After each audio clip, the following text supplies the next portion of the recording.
as you say, you started writing for Girls Aloud, Icona Pop. While you were writing for these people, did you have in the back of your head something of a feeling of you wanted to sing those songs? Not those songs in particular, because it was kind of far from who I thought I was. As an, like, the thing is, I wanted to be an artist in high school. I was like this, you know, and when I sang in my band and everything. But once I started as a writer, because I always would get the question like, who are you like as an artist, and like what's your thing? And I was like, I don't have a thing. I don't know. I'm just writing songs that is about my life, and I'm just kind of a normal girl who, you know, fucks up sometimes, like most girls do, and it's kind of, I think that was the problem, that I always thought that, you know, I'm not an artist. I'm just a writer. Like I have that side, but I don't have that, you know, artist persona or alter ego that I can pretend to be, and you know, I'm not this unattainable pop star, and I still don't think I am. I was going to ask, do you think you have it now? No, that's the thing. I feel like when I decided to just release my own stuff was because, yeah, that's the thing. I felt like I have these personal songs that I'm not giving away to any artists. Like, you know, there was like Habits and Love Ballad that I had that was like, that they really wanted to release with, or they were like, oh, but this is great, you know, someone should do this. And I was like, no, this song's too personal. And my publishers would be like, but okay, so we can't, but you are a songwriter, we should get artists to cut your songs. I was like, well, not these songs. They're like, but they're your best ones. I'm like, I don't want to give them away. And then they were like, just, well, you release it then, you should do something with it. And I was like, okay, I'm just gonna do this, you know, for myself, so that I have something out there that's mine, right, where I don't have to pretend to be anything. I can just be me. And then that obviously seemed to just be what people wanted. So once I stopped trying to have like a, you know, once I stopped like becoming an artist or trying to be one, I just was one, I guess. So yeah, that's the big difference. It's like I don't have a need where I can't be anybody else, or right, I couldn't do what Lady Gaga does, never. Like, that's not me. But you say your best songs were the songs that were personal, earlier you mentioned the darkness. And you also mentioned that when you were younger, growing up, that it wasn't, well, not allowed, but it wasn't generally accepted if you talked about these dark things. So how was it for you to talk about these very personal, very dark elements of life? I think, I mean, for me it was very freeing. Like, it was very, and I still struggle with that. Like, I'm half of me is embarrassed and half of me is proud, you know what I mean? But I like to do things I guess that's how I kind of keep my ambition and like my passion for it going, is that I do things that are, because I'm raised, you know, I know exactly how to behave, like in in a social situation. I can be, you know, I'm very polite. I'm not, you know, rude. If someone tells me don't swear, I can, you know, maybe one word will slip, but I'm still fine. Like, I don't do it that much. Like, I can control myself, but I hate it. So I think when I write songs, it's that part of me that just no control and just do whatever I want to do. And I've always had these kind of two sides, the way that I'm raised and the way that I actually want to be. And those are always kind of, and obviously being an artist now, I've had a lot more space to be who I think that I really am. And especially in my music. And I think that it is very freeing for me to be able to sing about all this stuff and like kind of, because I've always, you know, gotten into trouble, and I was, you know, not the easiest kid for my parents and stuff, but it's still like, so half of me still kind of has this where I'm like, I guess, rebelling towards them all the time, even if it's, you know, in a kind of, just in a writing songs way. It's still really, I mean, and then a part of me is like, you know, for that, with the Habits video, for example, like, I looked like shit the whole video. I'm completely trashed. I'm like so drunk, and we were all like wasted when we did that. And actually we were. Yeah. Oh yeah. No, the whole thing is like just me carrying around this camera in like a harness on my body like this. It was like 10 kilos. It was so heavy. Then it was a guy that I used to date, who's the guy in the video, and then one of my best girlfriends and her friend. Like, we're the four of us are walking around Stockholm, getting really drunk. Like, even when we were in that club, the guards knew we were coming, but the people there had no idea. So they were like, what the fuck is going on here? Are you shooting a video? And I'm like, get out of the camera, get out of the camera. And we were so wasted.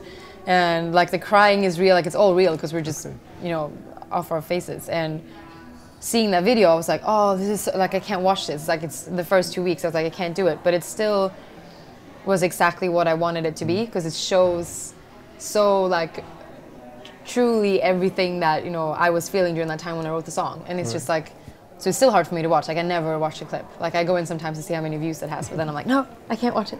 But with this subject matter, you say it's very personal, it's very tough to see yourself at times. How much of yourself do you put in it? Are there still things that you wouldn't talk about, or?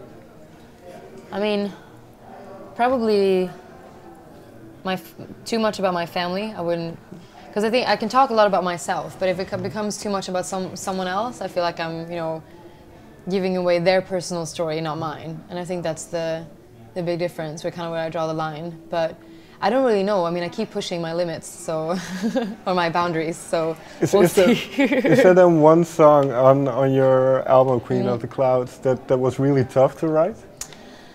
Yes, I think both Moments and This Time Around. This Time Around was probably the hardest because it was the last song I wrote for the album, and also it was about my last relationship that ended a while ago. That was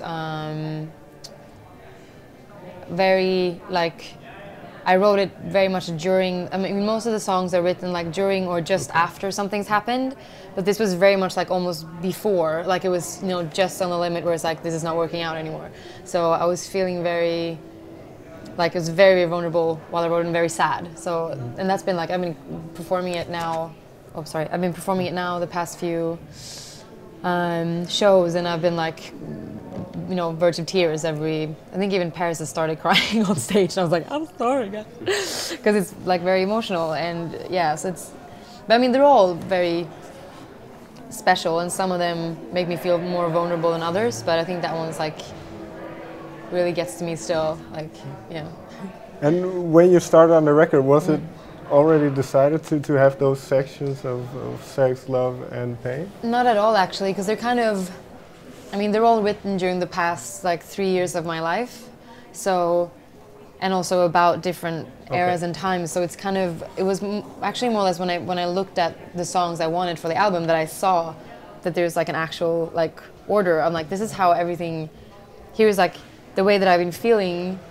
It's like the pattern of my past few relationships, like how it's gone, or like relationships or people I've dated or things in life in general, that it's like starts off very intense and passionately and then ends in pain or very quickly, and you end up bruised and hurt from whatever it is you've been doing. And I think that's kind of how I saw it when I looked at the songs. I'm like, hey, there's actually like these, you know, that's I noticed it like in the end phase of it all. I mean, I wanted it to feel cohesive. That's one thing I knew, and that I wanted it to be not just like a thrown together album. So I was very, very picky with the songs, and it took me, you know, some time to kind of rewrite and redo and yeah, like I said, finished it like the last song just a few weeks before it was out. So it wasn't one of those that have been lying around for years, you know. It was very much my like first fresh new album. So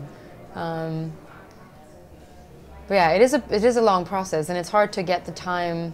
I think the first album is when you have the most time to spend on it. Like people will give you more time, label will give you more time, because you're not a well-known person yet. So they're just like trying to figure it out. I think now for my second album, it's gonna take me I'm gonna have to be like firm on like, okay, I need this amount of time to like get into my own head and space and write and be, you know, not thinking of anything else, because if I'm too aware of what's happening around me when I write, I won't be able to give all that personal stuff out, because I'll just be like, what are people going to say? What are they going to think? You know. So you haven't started yet? Oh, I've started. Oh, okay. Yeah, well, totally. Okay. There's a lot of songs still, but you know, it takes a while to finish and know what you want from an album. So. Yeah. And then the first album was inspired by love, heartbreak, relationships. So the second album, is it going to be the same? Well, I'm kind of very happy in love right now. So it's, yeah, and it's been, and there was a lot of months of, you know, being on tour for the first time in my life, and just kind of, it's been a lot of late nights, a lot of partying, and a lot of the songs actually kind of just, you know, last night out inspired. They're not party songs, but they're just like kind of about, you know, about the walk home when you're like sun's coming up and you're just like everything that's happened, all the emotions that you go through, and just, you know, just all the stuff about just being with my band as kind of my new family, and but also about like the kind of scary parts of being an artist is where like all of a sudden all this attention is aimed at you, and there's one thing that's always going to be constant is that nobody is ever going to think that you like. You're always going to feel like you're not enough. Do you know what I mean? There's always going to be people who think you're doing too little, that you're doing something wrong, that, you know, they hit you, you're awful, you're a bad influence or whatever. And there's going to be people who think you're great and that love you and are amazing to you, but you're never going to be enough for them either, almost, because it's like, it's a lot of giving and it's hard to be enough even for the people close to me around. So you have to get used to that feeling. And like, I'm human. I'm wearing this like bracelet that a Swedish designer made for me that's called, it just says human, which is good for me to remember that I'm not like Wonder Woman or something. I can't do everything. Well, I think my time is up, so oh, okay. thank you very much. Oh, thank you. Thank you. It's nice to meet you. You too.